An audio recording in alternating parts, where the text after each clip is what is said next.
Welcome to our introduction to coin and stamp problems. As noted in all the previous sections, if you're having issues seeing this clearly, you may want to print out a version that's hosted on the website. It will help you follow along if you're having issues seeing on these videos. These problems are actually a subset to the mixture problems. This means that the column headings are practically identical. Students should obviously know the value of coins, so that won't be an issue. In this section, equations will be found either in the first or the last algebraic columns. Declaring variables can sometimes pose more of a challenge in this section, and so as a general rule, one should start by declaring a variable for the item referred to most often. Problem number 12.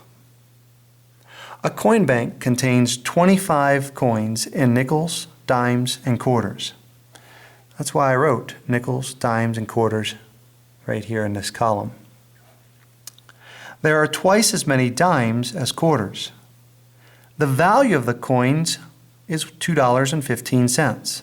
How many dimes are in the bank? So as we read through here, I mentioned I was able to type up the names of the coins that we're going to be using. As we look at the column headings, we're going to have the amount, which would be the number of coins, the value of the coins. Notice that I represent those as cents, and we have the total value. And so as I read through here, I'm going to show you this tally idea. So we have a coin bank that contains nickels, dimes, quarters. Each would get one tally mark. So I guess we could do that right here. 1, 1, 1. There are twice as many dimes as quarters. Dimes as quarters. And I know that they mentioned quarters last, so that's also something from one of the previous sections we want to keep in mind. Right now, if I had to declare variables, it would go to quarters because it was mentioned last. The value of the coins is $2.15, and then this doesn't really count where it says how many dimes are in the bank. It's just a question. So, as I said, I'm going to start with the quarters for Q, or Q for quarters. And then as I work through here, when it says there are twice as many dimes as quarters, that means I could put 2Q for the dimes. I know that in this column, if I were to add all these expressions up, I should get 25. And so here's a play on one of our previous ideas. Think of the ticket problems. If I have 2Q and Q, that's a total of 3Q. If I add this column up, I want the variables to drop out. So I'm going to go with the number minus the variables, 25 minus 3Q. Because if I were to add this up, 25 minus 3Q plus 2Q plus Q, I would be just left with the 25. I would be just left with the 25, as these variables would drop out. And so that's kind of a new idea. In the notes I even wrote the idea here. I said the expression for nickels was created by taking the total number of coins and subtracting out the number of coins for both dimes and quarters. And that's what I'm saying right here. I added this up. This gives me 3Q.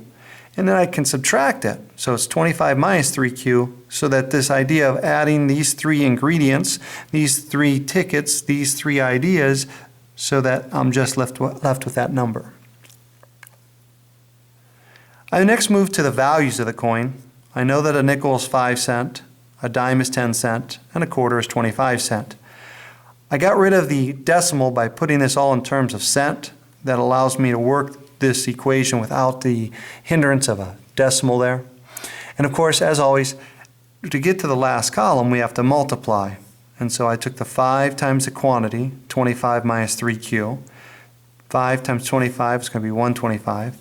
5 times 3Q would be minus 15Q. In other words, I distributed the 5 across there. 10 times 2Q is 20Q. 25 times Q is 25Q. And then this $2.15, $2.15 does not fall between any of these, so it was a huge indication that that should actually be over in the last column. The other thing to remember is that this is written in dollars and cents, and all of these were written in just plain old cents. So I'm going to have to get this all equated, all into the same units. And that's why I wrote 215 here for 215 cents. Equivalent statement to $2.15. Now, essentially, that gives me an equation. It tells me that I can take the total for my nickels, plus the total for my dimes, plus the total for the quarters, and it should be equal to $2.15. My equation, essentially what I just said, is typed up for you. Total value for nickels, total value of dimes, plus total value of quarters is equal to the total value of all the coins. And so I took those expressions, added them up, set them equal to 215. My first step is to simplify what I have. So 125 comes straight down. The negative 15, the positive 20, and the positive 25 produce plus 30Q. The very next step would be to move the 125 over to the right-hand side. I move it over as a negative. And so I have 30Q equals 215 minus 125. From there, I simplify. So 30Q is equal to 90. And I divide. When I divide both sides by 30, I get Q equals 3. Once I have the Q equal 3, that tells me how many quarters I had. And then my dimes would be 2 times 3, which is 6. And my nickels would be 25 minus 3 times 3, or 16. But the question only asked, how many dimes are in the bank? So to answer the specific question, I simply write there were 6 dimes in the bank. Again, I got that from right here. I knew that Q was 3, so 2 times 3 was 6. And that tells me how many dimes are in the bank.